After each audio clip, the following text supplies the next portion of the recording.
శివాలింగితం. ఈనాడు నా జన్మ ధన్యమైంది అనుకుంటా. ఇందాక చెప్పినట్లు త్రిమూర్తులు ఇక్కడ దయచేయటం, రసజ్ఞులు, రసికులు, రస సృష్టికర్తలు, రసాస్వాదన పరులు, రసమయులు, రసోన్మయులు, మహాకవులంతా ఇక్కడ కూర్చొని ఉండడం, ఇటువంటి దివ్యమైనటువంటి వేదిక మీద అపర సరస్వతీ స్వరూపులైనటువంటి కొప్పరపు సోదరుల యొక్క దివ్య కళాపీఠం సంస్మరణ, అందులో నాకు పురస్కారం. నాకేం అర్హత ఉందో నాకైతే ఇప్పటికీ అర్థం కాలే. బహుశా ఎందుకు ఇచ్చారంటే ఆయన మా శర్మ కనుక ఇచ్చాడు. మన శర్మ కాదండే, మా శర్మ. ఎందుకంటే సందర్భం లేనివాడు, అక్కడ లేనివాడు ఎక్కడి నుంచో వెతుక్కోవచ్చి నన్ను కొట్టుకోవచ్చి ఇక్కడ కూర్చోబెట్టడం ఎంత మమకారం ఉండాలి. ఆ సరస్వతి కటాక్షమో, కొప్పరపు వారి దివ్య ఆశీర్వచనమో, స్వర్గస్థులైన మహానుభావులు ఏ లోకంలో ఉన్నారో. ఈనాడు నేను వారికి ఒకటే మాట చెప్పాను, నేను కవిని కాదు, అవధాన విధాన కథా ప్రసంగాలు నాకేం రావండి. అయితే మరి ఎందుకు పిలిచారండి అన్నా. కాదండి, మిమ్మల్ని పిలుద్దాం అనుకున్నాం అన్నారు. అది కొప్పరపు వారి ప్రసాదంగా నేను భావిస్తున్నా. ఇందాకనే మన శివానందమూర్తి గారికి మనవి చేసుకున్నా, 1950తో ఒక తరం అంతరించింది. 50 నుంచి 30 ఏళ్ళైనా, 30 దాటినా కొత్త తరం ఏమో చిగురిచ్చిందో నాకైతే అర్థం కావట్లే. అది ఒక దివ్యమైనటువంటి వైభవం రోజులు. నేను పుట్టింది ఈ 3 కలబోసినటువంటి దివ్య వైభవం. మరి ఆ రోజుల్లో ఏమిటో తమాషా, నా చిన్నతనంలో మాటలువి, నేను విన్న మాటలు కన్నవి కావు. ఈ విన్న మాటల్లో ఉన్న మాటలే ఉన్నాయి. జంట కవుల యొక్క తరాలవి మళ్ళీ దంట మంట మెంటగా వెళ్ళిపోయినాయి.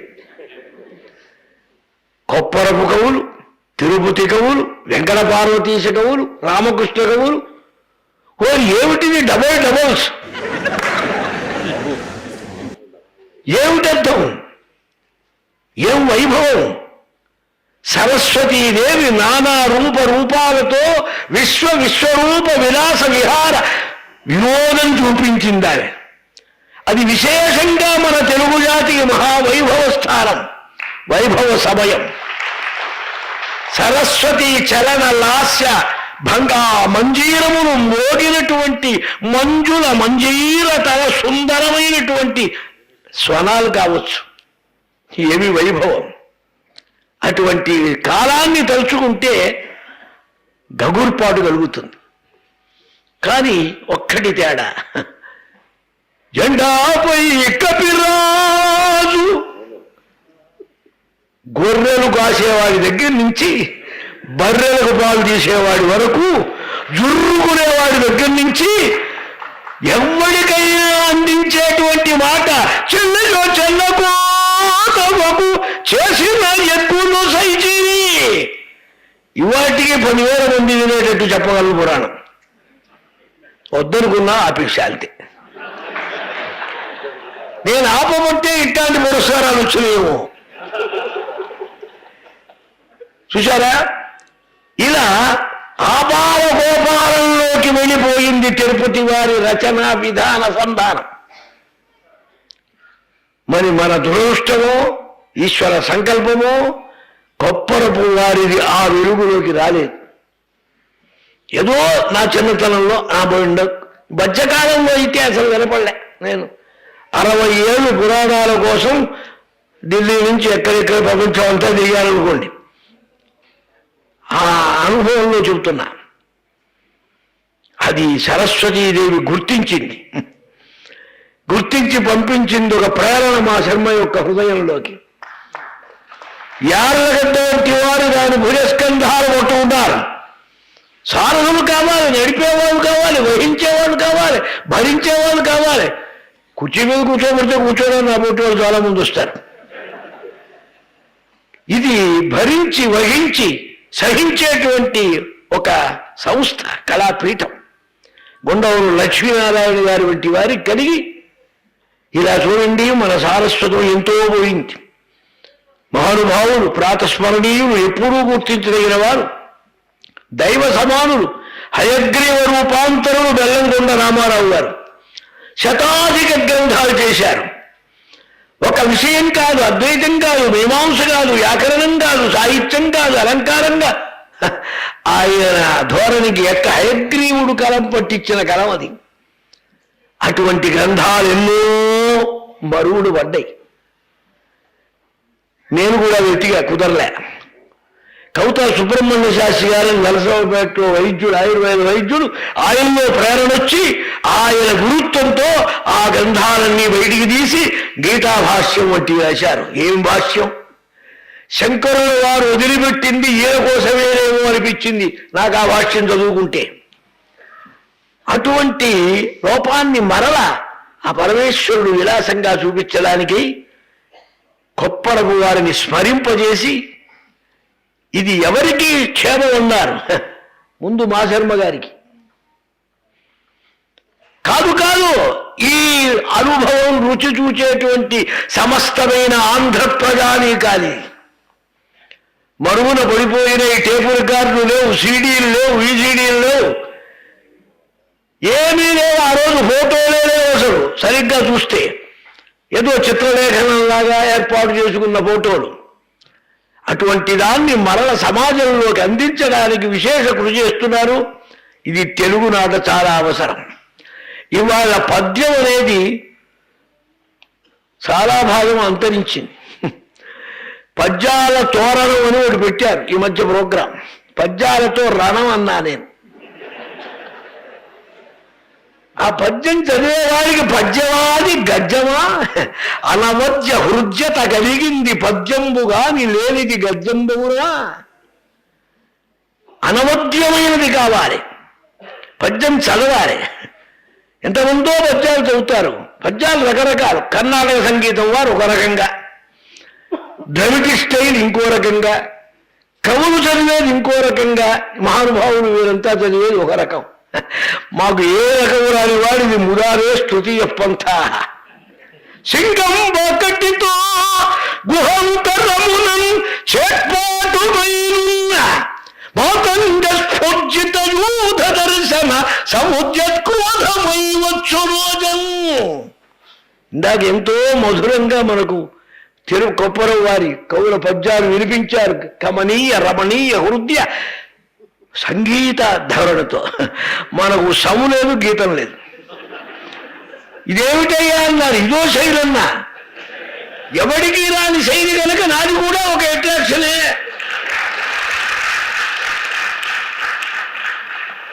ఈ వాంగ్మయం పద్యం ఎలా చదవాలి? నేను కోపడవకండి, మహాకవులు ఉన్నారు కనుక చెబుతున్నా. చంద్రచూడామణి అని శతకం రాశా. నాకు కొంచెం పిచ్చి ఉండేది. సంస్కృతంలో కొన్ని శ్లోకాలు రాశా. సంస్కృతం కాదుగా, తెలుగు నేర వాళ్ళని ప్రకరణాల దగ్గర నుంచి కవిత్వం పద్యాలు కానీ, పిల్లల మర్రి కానీ, మరొకరు కానీ అనేక పద్యకావ్యాలని చదివా, నేర్చుకున్నా కావాలని. ఎందుకని కవిత్వం రాద్దాం, నా పవిత్రం చూడండి అని రాశా. ఒకసారి తిరుపతి వెళ్ళి వెంకటేశ్వర స్వామి మీద 87 పద్యాలు రాశా. 87 రాసి ఇంటికి తీసుకెళ్దామంటే ఆ పుస్తకం ఎడుముందు పోయింది. దేవుడు తీసుకున్నాడు. నాకు అనిపించింది, అక్కర్లేని నేను రాసి ప్రజల్ని కష్టపెట్టేదానికంటే మహానుభావులు రాసిన పద్యాలు చదివితే సరిపోదా? అప్పటి నుంచి ప్లేట్ మార్చేశా, పోర్షన్ తీసేశా. అప్పటి నుంచి ఎవరు చదివినా శ్రీ కానివ్వండి, మరొకరు కానివ్వండి, గడియారం వారు కానివ్వండి, నారాయణాచార్యులు వారు, ఇంకెవరో చాలా మహానుభావులు ఎందరో ఉన్నారు. ఈ మహానుభావులు రాసిన పద్యాలన్నీ 1000 పద్యాలు నాకు వచ్చండి. ఎందుకంటే వాళ్ళకు పురాణాలు చెప్పేవాడు సంస్కృతం తప్పితే తెలుగు రాదు అనుకుంటారు. అందుకని చెబుతున్నా, 1000 పద్యాలు నాకు కంఠస్థంగా వచ్చు.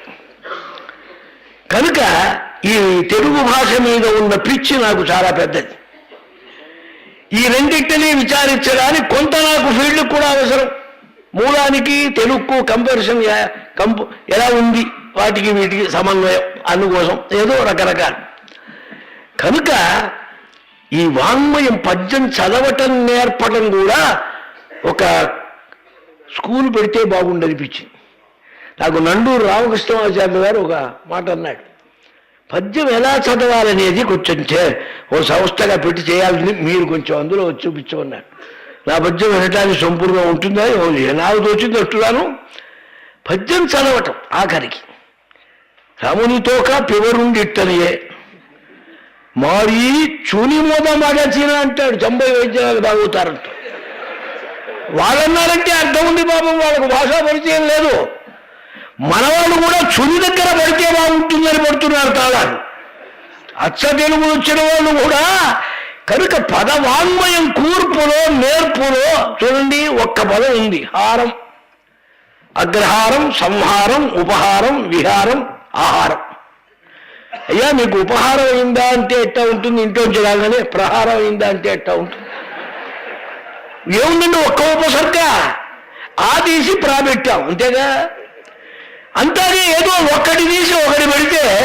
కాబట్టి పద్యం సొంపుగా ఉంటే మన దేశ భాషలలోకి తెలుగు లెస్స. ఇటువంటి భాష లేదు. ఇది ఛాలెంజ్, నిజమైన మాట. ఇది అన్ని భాషల వారు అంగీకరించే మాట. ఫర్ ఎగ్జాంపుల్ మీకు ఒక మాట చెబుతా. రుక్మిణీ కళ్యాణం రికార్డులు ఉన్నాయి, నేను చిన్నప్పుడు విన్నా మెడ్రాస్ సేలంలో. ఆ రికార్డులు అక్షరం 60, కానీ పోతన్న గారి పద్యాలే అందులో. చూడండి, తెలుగు వాంగ్మయం, తెలుగు వెలుగు, తెలుగు యొక్క గొప్పతనం, సారస్వతం, అద్భుతం. దీనివల్ల అందుకనే అవధానాలు ఎక్కడున్నాయి, తెలుగులో ఉన్నాయి. పురాణాలు ఎక్కడున్నాయి, తెలుగే.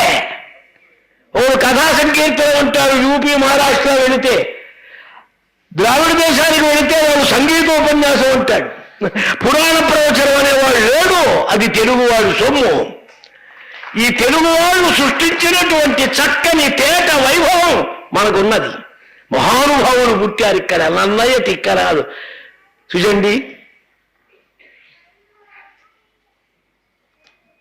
ఆదిం వాగనుశాసనుండు సుజయింపం కుండలీంద్రుండు తన్ మహనీయ స్థితి మూలమయ నిలువ శ్రీనాథుండు బ్రోవన్ మహామోహనం సోముడు భాస్కరుండు వెలయింపం సొంపు వాటిల్లు. ఏం అందం చెందుతుంది ఈ మధురమైనటువంటి భావం. మహాకవులు పుట్టినటువంటి చోటు, వచించిన చోటు, రచించిన చోటు, విహరించిన చోటు. ఇందులో ఒక ముఖ్యమైనటువంటి ఒక శతాబ్దం, 1800 శతాబ్దం. 1800లో పుట్టినటువంటి మహానుభావులు చెప్పడానికి వీల్లేదు. 1885 అనుకుంటా వెంకట సుబ్బరాయ కవి గారు పుట్టింది. కావ్యకంఠ వారు అన్నట్టు వెంకట రమణ చూడండి ఎలా కలిసిందో. ఈశ్వరుడి విలాసం. తిరుపతి వెంకట కవులు ఎట్లా కలిశారు, భగవన్ నిర్ణయం ఇది. కొప్పరపు వారి కవిత్వంలో వారు గుంటూరు జిల్లా ప్రకాశం, నేను అశ్వదీయుణ్ణి, నేను గుంటూరు జిల్లా వాడిని, మాది అమరావతి. నరసరావుపేట దగ్గర సంతమాగులూరు పక్కన కొప్పరపు వెంకట రాయుడు నరసమాంబ నలుగురు సంతానం. సరే, వీరంతా మీకు తెలియంది ఏం లేదు, నాకు తెలిసింది తక్కువ. కొప్పరమన్న గోపురమన్న వాగ్నివాసము. నాకు చూడగానే ఉంటుంది. మర్రి మాత్రం పిల్లల మర్రి అన్న పెరువలగాది శారదా పీఠకం. వారిలోనను పినవీరు వాక్యసరణి శ్రోతలకు ఎల్ల కర్ణరసాయనంబు. పిల్లల మర్రి పోకడ. నుహోగు మీసాల నూత్ర యవ్వనముందే శ్రీనాథుడి పోకట. సీసం అంటే శ్రీనాథుడు. కూర్పు, నేర్పు, తీర్పు అంటే పెద్దన వలె, కవి చెప్పిన పెద్దన వలె. లేక చిల్లి పద్యం వల్లం పెద్దన వలన, గద్దన వలె, ముద్దన వలె, ఎద్దన వలె కుందవరపు కవి చెవుడప్ప అంటాడు. అది పెద్దల యొక్క సృష్టి. అటజన్ని కంచ భూమిసురు డంబర చుంబి. ఎందుకు చెప్పొచ్చారంటే, నేను చదువుకున్న ప్రాచీన కవుల పద్యాల శైలి, ధారణ, ధోరణి, వైభవం, అలంకారం, ప్రాస, యతి అన్నీ గొప్ప వాటిలో కనపడతాయి. అందులో ఆశువుగా రచించిన దానిలో కనపడవచ్చు. 10 డిక్షనరీలు పెట్టుకొని ఈ మధ్య కవులు తయారవుతారు. ఒక పద్యం రాయటానికి 14 గంటలు. నాకు కూడా 3 రోజులు పట్టేది ఒక పద్యానికి. ఇంత శ్రమ వాళ్ళకెందుకు, నాకెందుకు వదిలేసి. ఈ పద్యం ఊరికే ధోరణి. గంటకు 600 పద్యాలండి. 100 అవి పద్యాలా? వారు మాటలే పద్యాలైనవి. ఆ కూర్పు, నేర్పు, చంద ప్రాస బద్ధంగా వెళ్ళిపోయినాయి. టకటకట ఫిలప్ బ్లాంక్ అలా విసిరి పారేస్తే ఎక్కడి వెళ్ళాలో అక్కడ వెళ్ళి కూర్చునేవి. సమాస బంధురం, అచ్చ తెలుగు, తెలుగుల జిడుగుల వెలుగుల గొప్పతనం. ఇంతేకాదు కావ్యాలు. ఆశువులో కావ్యం ఏమిటి? ఎంత వైభవం. కనుక 6 ఏళ్ల వయస్సులోనే హనుమత్ కవచ నక్షత్రమాల రాశారు. వారి చిన్నతనంలోనే వాగ్దేవి నాలిక మీద బీజాక్షరాలు చేసిందంటారు. లేకపోతే రాయగలరండి? లేకపోతే వస్తుందా ఆ వైభవం? వర్షాష్టకము నాడి వాణీస్వరూపుడోయన శతకముల నల్లినావు, ద్వాదశాబ్దములైన దాటకమున్న అష్టవధానములు సల్పినావు. ఇందాక వారు అన్నారు, నారాయణ రెడ్డి గారు అవధానం వధానం అని కొప్పరం వారే వాడేరు. ఇక్కడ అష్టవధానములు సల్పినావు, ఊన షోడశ వత్సరోదయం బగునాడు శతావధానయ్యన ఎసగినావు, 20 హాయనములు లేని నిండకమున్న ఘటికా త్రిశతి కావ్య కర్తవైతివి. తరువాత బుచ్చిరామయ్య, రమణయ్య జంటలుగా అవధానాలు చేశారు. ఆసధారయే గాక అవధాన విధానం గాక ఆశువులో కావ్య రచన. ఇవన్నీ ఎలా చేశారని ఎట్లు గెలిపి ఉంచదో సకల సద్గుణ రాసి శారదాంబ, సకుల సద్గుణ నికురంబ శారదాంబ. శ్రీనాథుడి మాట చెబుతారు. అది వారి కవితా వైభవం. ఇష్ట దేవత, ఉపాస్య దేవత. మన కుట్టాలం పీఠాధిపతులు, కులపతులు మాకు చాలా పూర్వమందు నా యందు, ఇక్కడ ఉన్న ఇవాళ విచిత్రం ఏమిటంటే, కూర్చున్న వారంతా నా యందు అపరిమితమైన ప్రేమ గలవాడు. అపరిమిత ప్రేమ వస్తే చూడండి, పిల్లవాడు కాకరకాయ అంటే కాకరకాయ అంటున్నాడు అంటాడు. ఈ ట్రాన్స్లేషన్ పోడుగాను. వాడు అన్నది కాపలకలే సా పలికింది. ఆ ప్రేమ ఉండేటప్పటికే అట్లా అనిపిస్తుంది. అట్లాంటి ఇష్టబంధువులు, ఆత్మీయులు ఇక్కడ నాకు ప్రత్యక్ష పరోక్ష పరిచయాలున్నా ఇటువంటి వారు తానుండవించడం ఈనాడు నాకు మహా ఆనందప్రదం. సద్గురువుల యొక్క చేతితో నాకు సన్మాన పురస్కారం. మన అవధాన రాక్షస అని పేరు ఆయనకి. నేను విన్నానండి. ఎవరో చెప్పారండి నాకు, జన్మవిత్తులు రామలింగేశ్వరం చెప్పాడు. బాబు మళ్ళీ ప్యాషన్ టూర్ చెప్తే జన్మవిత్తులు రామలింగేశ్వరం మా ఇంటికి వచ్చి చెప్పాడు. ఇవాళ అవధాన రాక్షసుని యొక్క పద్య విన్యాసం ఉంది త్యాగరాజు అనుభవంలో వెళుతున్నా అన్నాడు. ఈ రాక్షసుడు ఎవరో బాబు గరికపాటి వారు ఉన్నారు. ఆయనకు అవధాన విధానం అంటే గరికతో సమానం, తృణప్రాయంగా దాన్ని నడిపించగలదు. అందుకే గరికపాటి పేరు పెట్టారు. ఇక మా జ్ఞానపీఠ వారు ఉన్నారు. వారు మాకు ఆత్మీయులు చిరకాలం. నేను పంచాంగ సేవలు మొదలుపెట్టిన దగ్గర నుంచి నా పక్కన వారు సహపాఠే నారాయణ రెడ్డి గారు. మన దేశానికి రత్నం, డైమండ్ వంటి వారు. ఇటువంటి వారి సమక్షంలో నాకు ఈ మాట కొంచెం ఇంకా ఎక్కువ, మాకు ఇచ్చిన 5 నిమిషాలు, నేను మాట్లాడింది 15 నిమిషాలు. నాకు టైం తెలుసండి, మర్చిపోలేదు. బందరు వచ్చి ఇచ్చట సభాసదులందలించి ఓనిచ్చడి చందనంబో శుభంబో మరి శక్తికి మించని దేవి కాని మీరందీ కృతధ్వనం సరుపుడయ్యా మౌన్ నిముజూచు కోర్కె మాదందమునందు మిక్కిని గడిందిగా సందడి చేసడింగడు. తిరుపతి వారు కబురు పంపించారు. వేటూరు వారి కబురుతో తెలుసుకొని కబురు పంపించారు. చూడండి, వారిద్దరికీ భగ్గుమంటుంది. అది వైరం. అనే లోకం యొక్క దృష్టి, లోకన్యాయం. నేనంటాను ప్రేమ అని. నీకు చిన్న దృష్టాంతం విసిగిచ్చాను అనుకోకండి, నాకు అనుభవం ఉత్సాహం కలిగి మాట్లాడుతున్నా. మా తాతగారు మల్లాది రామకృష్ణ విద్యుచ్చైనుల వారు, పండిత ప్రవర వ్యాఖ్యాన వాచస్పతి, వారి అనుగ్రహాశీర్వచనమే నా చేత పలికిస్తున్నది. తాతా సుబ్బరాయ శాస్త్రి గారింత వారు కూడా చాలా గౌరవించేవారు మా తాతగారిని. 10 భాషల్లో అనర్గళమైన ఉపన్యాసం, గ్రామటికల్ దోషాలు లేకుండా.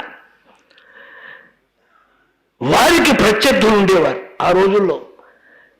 నేనంటాను ప్రత్యర్థులంటే కాంపిటీషన్ విన్నర్, పోటాడుకోవడం కాదు. ఇప్పుడు రాజకీయాలుగా, అప్పుడు రాజకీయాల్లో కూడా వాజ్పేయిని మెచ్చుకున్నాడు నెహ్రూ గారు. ఇప్పటి రాజకీయాల్లో ఒకరికొకరు కోతులు తవ్వుకుంటారు. ఆ రాజు వేరనుకోండి. ఆ రోజుల యొక్క పండితుల భావ మతభేదం. శంకరాచార్యాలు రామానుజాచార్యులు నిజంగా కలిసి ఉంటే వాళ్ళు కొట్టుకునేవారు వేరు. ఆ పేరుతో కొట్టుకుంటున్నాం మన కర్మ. మా తాతగారు మరణించిన తర్వాత వీరికి ప్రత్యర్థులనబడేటువంటి మహాపండితుల దగ్గరికి నేను వెళ్ళటం జరిగింది. చాలా భయపడుతూ వెళ్ళా. ఆయన మనవణ్ణి అంటే నాకేం దండకాలు చదువుతారో. నన్ను ఎంత గౌరవించారో, మా తాతగారి యందు వారు చూపించిన ప్రేమాభిమానాలు ఎంతో నాకు అనుభవం తెలుసు. వాళ్ళది స్పర్ధయా వర్ధతే విద్య. ఆ కాంపిటీషన్, స్పర్ధ ఉంటే కానీ విద్య పెరగదు. వాడు వాళ్ళు చదువుకున్నాడే, వాడి అదృష్టంలో నాకేముందంటే నాకే వస్తుంది, ఇంకా వాళ్ళగా నేను రావాలా అనే అది ఒక సరస్వతీదేవి యొక్క చక్కని పద విన్యాస వైభవ ధోరణి. కానీ అది కలహాలు కావు, పోటీలు కావు, విభేదాలు కావు. అన్నిటికంటే గొప్ప మాట, కోప్పడవకండి. అలా తిరుపతి వారిని, కొప్పరం వారిని మనం సమన్వయం చేసుకోవాలి. నా దృష్టి మాత్రం అదే. ఎందుకయ్యా రెండెందుకయ్యా, ఒకటి కాకూడదా అని. ఒకటి వేదాంతంలో, లక్ష్యంలో ఏకమేవాద్వితీయం, కానీ వస్తువులో 2 ఉండాలి. 2 ఉంటేనే తమాషా. అమ్మా అయ్యా ఉండకపోతే అసలు జగత్తే ఉంది. ఒకటే అనుకోండి, కొప్పరం వారు తిరుపతి వారు కలిసి ఒకేసారి అవధానం చేశారు, అసలు మనకి సబ్జెక్టే ఉండేది కాదు.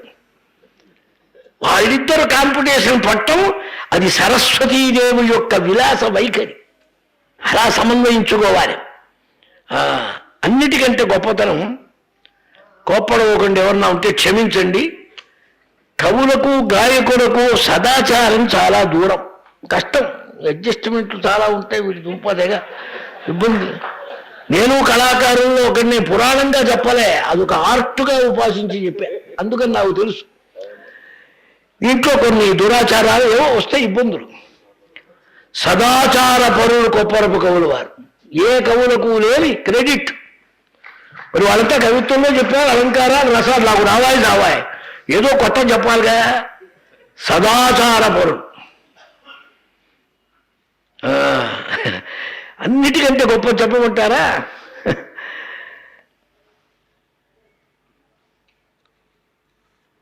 స్త్రీయ కామయంతే మంత్రంలో చెప్తారు, సంగీతలో. సంగీతం, కవిత్వానికి స్త్రీలు మోహపడతారట. సహజం, అది వీక్నెస్. దాన్ని అలవాటు చేసుకొని వీళ్ళు కూడా కొంచెం ఒకప్పుడు కాకపోతే ఎప్పుడైనా